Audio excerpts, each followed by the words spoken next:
What does the Pentagon's highest-ranking military officer have to say about UFOs and David Grush's recent shocking claims? But more important, do his comments shed light on the rumored divide within the Pentagon itself, pertaining to who is and who isn't read into the UFO crash retrieval and reverse engineering programs that Grush alleges to exist?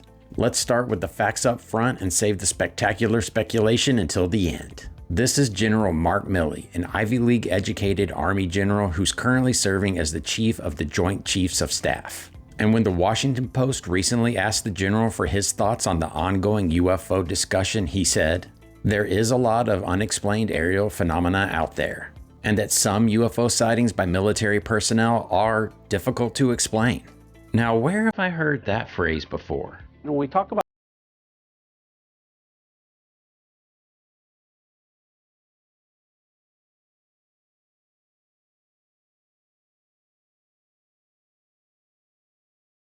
General Milley also stated that some of these UFO sightings are really kind of weird and unexplainable. But he balanced out those comments by stating that most sightings can be explained away by a variety of things, like balloons. But as James Fox recently said on Mind's podcast, the vast majority of these things have a prosaic explanation.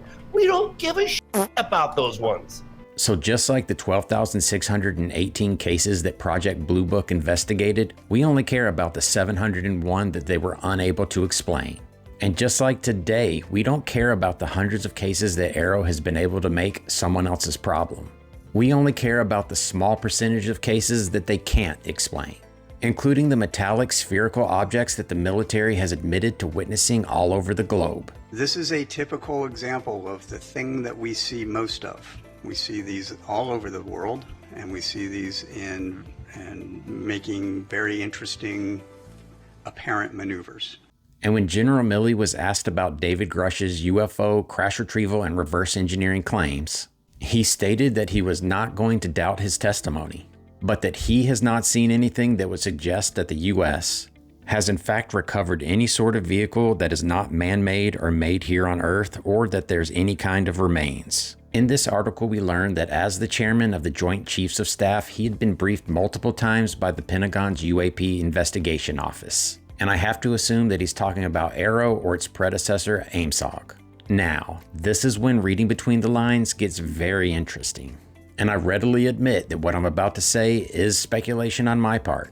But did you notice that General Milley didn't say that he was briefed on David Grush's claims by Arrow? So it sounds like he heard about them through the same channels that we did. However, to give Dr. Kirkpatrick the benefit of the doubt, if he didn't find Grush's information and leads credible and urgent enough to follow up on, then he probably wouldn't have felt inclined to bring them to the attention of the highest ranking officer in the Pentagon. Or maybe there's another reason. Let's dig a little deeper and find out. Let's speculate that maybe, just maybe, that different branches of the military don't like sharing their most sensitive information with the other branches, and that they're actually constantly competing with each other and trying to get a slight advantage that would allow them to get a larger slice of Uncle Sam's fiscal pie. That's a ridiculous scenario. That can't possibly be the case. But let's play out this thought experiment and see where it goes.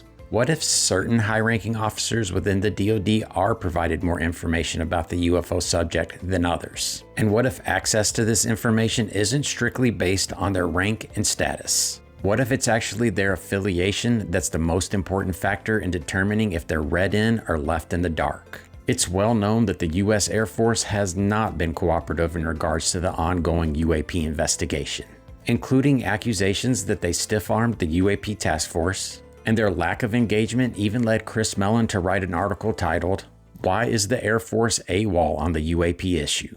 If the Air Force has nothing to hide, wouldn't they be contributing to the conversation and the safety of our airmen at the same level that the Navy is? Is the fact that David Grush was an Air Force officer why he was able to obtain information related to UFO programs from other high-ranking officers?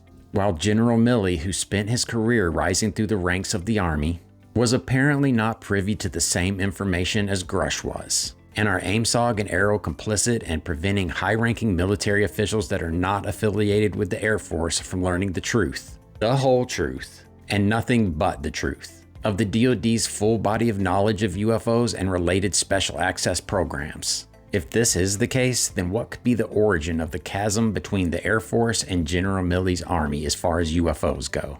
It possibly goes back to when and how the Air Force was established on September 26, 1947, when the personnel of the Army Air Force were transferred to the Department of the Air Force to establish the United States Air Force. Now, maybe it's all just a big coincidence, but just 2 months before the Army Air Force and its associated budget was removed from the purview of the Army, that same Army Air Force was responsible for recovering a flying saucer at Roswell, New Mexico, which was quickly debunked as a weather balloon with the help of General Roger Ramey, who over the course of the next 12 months was promoted from major to major general to colonel to brigadier general. What a completely random coincidence. So if there is a barrier related to UFOs between the Air Force and every other branch in the military, is Roswell where it began, and is that why David Grush couldn't talk about it? What can you tell me about the Roswell craft? Fortunately, those details were not approved for me to talk about right now. Time will tell. Like, share, subscribe.